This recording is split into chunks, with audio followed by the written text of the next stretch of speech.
Before Guy de Lusignan ever wore a crown in Jerusalem, before he marched an army into the desert and lost a kingdom in a single afternoon, he was something far more ordinary. A minor noble from Western France, born into a family with ambition, but limited power, limited land, and limited relevance on the European chessboard. The Lusignan family came from Poitou, a region thick with feuding barons, contested loyalties, and constant low-grade warfare. This was a world where young nobles learned violence early, but rarely learned strategic command. Guy grew up in the environment of small-scale raids, local disputes, family vendettas, and court maneuvering, not the kind of operational warfare that decides the fate of states and empires. His family, however, was aggressive in its political ambition. The Lusignans were constantly trying to climb the feudal ladder, inserting themselves into royal politics whenever opportunity presented itself. Guy's brother Amalric had already established connections in the eastern Mediterranean, serving in the Kingdom of Jerusalem and positioning himself close to royal power.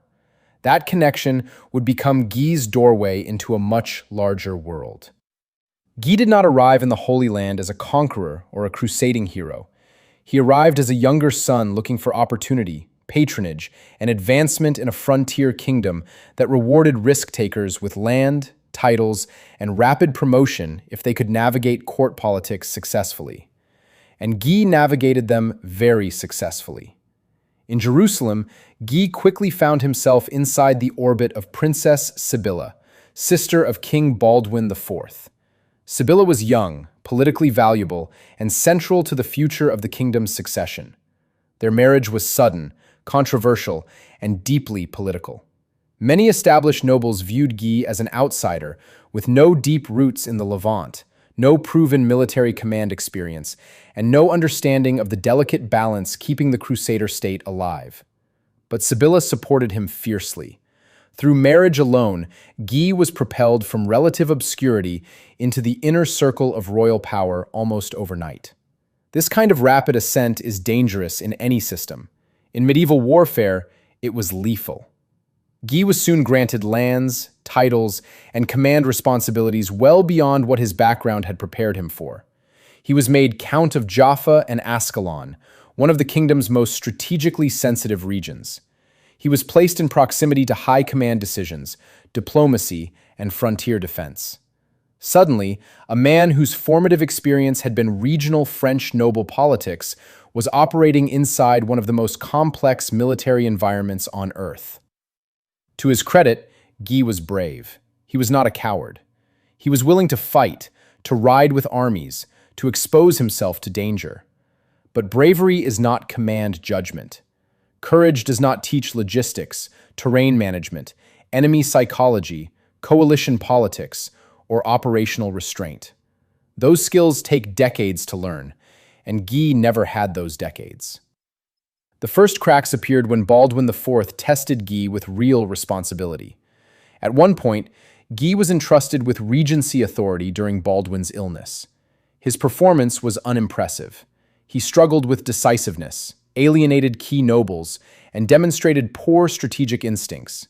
Baldwin quietly lost confidence in him and eventually stripped him of full authority, a clear warning sign that the crown itself did not trust Guy's leadership under pressure. But political gravity kept pulling Guy upward anyway.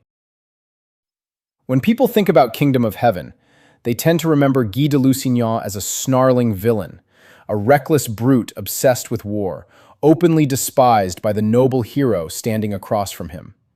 It makes for clean cinema, clear heroes, clear villains, easy emotional alignment. History, as usual, was far messier, far more political, and far more tragic. Balian of Ibelin and Guy de Lusignan were not personal enemies in the modern sense. They did not duel in corridors or trade melodramatic threats. Their conflict was institutional and structural, a clash between two political visions fighting over how a fragile state should survive an increasingly lethal strategic environment. By the 1180s, the Kingdom of Jerusalem was already splitting along factional lines. One camp was composed of seasoned native nobles who had grown up in the Levant, men like Raymond of Tripoli and the Ibelin family. These leaders understood the operational reality of fighting Saladin. They favored cautious diplomacy, controlled campaigns, defensive positioning, and long-term stability over symbolic victories. They knew the kingdom could not afford reckless field battles or ideological crusades driven by ego and pride. Opposing them was a more aggressive court faction centered around Queen Sibylla, her husband Guy de Lusignan, and militant nobles like Reynald of Châtillon. This group believed in confrontation, decisive action, and asserting dominance through force. They distrusted compromise, saw restraint as weakness, and underestimated the degree to which Saladin had unified and professionalized his military power. Balian aligned with the cautious faction, not because he lacked courage, but because he understood logistics, manpower limitations, and the brutal mathematics of medieval warfare. He had fought long enough to recognize when the balance of power had shifted dangerously against them. When King Baldwin IV died, the kingdom entered a leadership crisis. His young nephew Baldwin V briefly inherited the crown, but the child died soon after, reopening the succession question. Sibylla moved fast, leveraging loyalty, fear, and court maneuvering to secure the crown for herself, and immediately crowned Guy as king beside her. The opposition nobles protested, maneuvered, and attempted alternative successions, but failed to stop the coronation. In a matter of years, Guy had risen from a minor Poitevin knight to king of Jerusalem, not through battlefield excellence or through strategic brilliance, but through marriage, timing, and political momentum. And now he commanded a state already under existential threat. Guy inherited a kingdom facing the most capable Muslim commander in generations. Saladin had unified fractured powers into a coherent war machine with disciplined leadership, intelligence networks, logistics, and strategic patience. The Crusader state was internally divided, demographically fragile, economically stretched, and militarily thin. This was not a kingdom that could afford experimental leadership. Guy was suddenly making decisions that determined whether tens of thousands lived or died, whether cities survived or burned, whether armies maneuvered intelligently or blundered blindly into catastrophe. He had authority far exceeding his experience curve. He was learning strategic leadership in real time, inside a live war. History shows what happens when systems promote faster than competence can grow. Guy's story is not one of villainy. It is one of acceleration beyond readiness. A man whose ambition and opportunity carried him into a role that demanded skills he simply never had time to develop. When the ultimate test arrived in 1187, the margin for error was zero, and the error was fatal. Saladin launched a major campaign into Galilee, deliberately baiting the Crusader leadership into committing their field army. When the city of Tiberias came under threat, Guy faced a critical decision. Veteran commanders advised caution. They warned against marching across arid terrain in summer heat, far from water sources, toward a mobile enemy that controlled the battlefield tempo. Guy overruled them. The Crusader army marched anyway.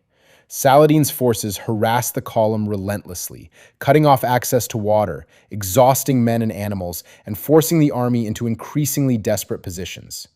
When battle was finally joined near the horns of Hattin, the Crusaders were dehydrated, disorganized, and surrounded.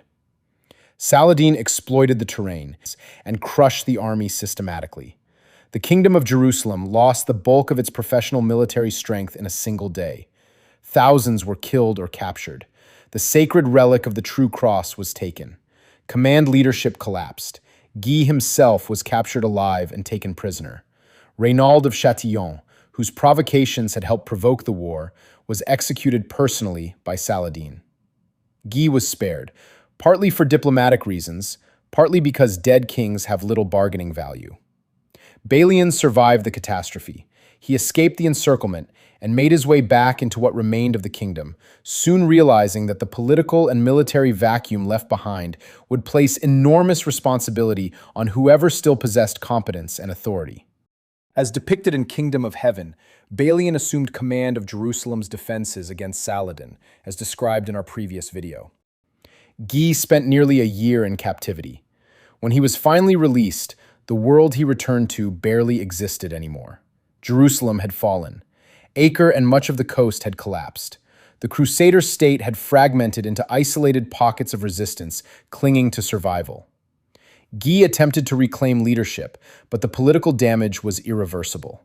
When he tried to enter Tyre, one of the last major strongholds still holding out against Saladin, he was refused entry by Conrad of Montferrat, a clear signal that many nobles no longer trusted him to lead anything resembling a coherent defense. He did participate in the siege of Acre during the early phase of the Third Crusade, attempting to rebuild legitimacy through continued resistance. But tragedy struck again. His wife Sibylla and their children died during an epidemic in the siege camp. With her death, Guy's claim to the throne evaporated almost entirely. The remaining nobility eventually recognized Conrad of Montferrat as king instead of Guy, despite some political backing Guy still received from Richard the Lionheart. Medieval politics rarely rewarded loyalty when survival was at stake. As a compromise, Guy was granted control of Cyprus, an island seized by Richard during the Crusade and converted into a new Crusader kingdom. There, Guy ruled until his death in 1194, establishing a Lusignan dynasty that would endure for generations. His story did not end in disgrace or execution, but in displacement, a king who lost one realm and built another far from the disaster he helped unleash.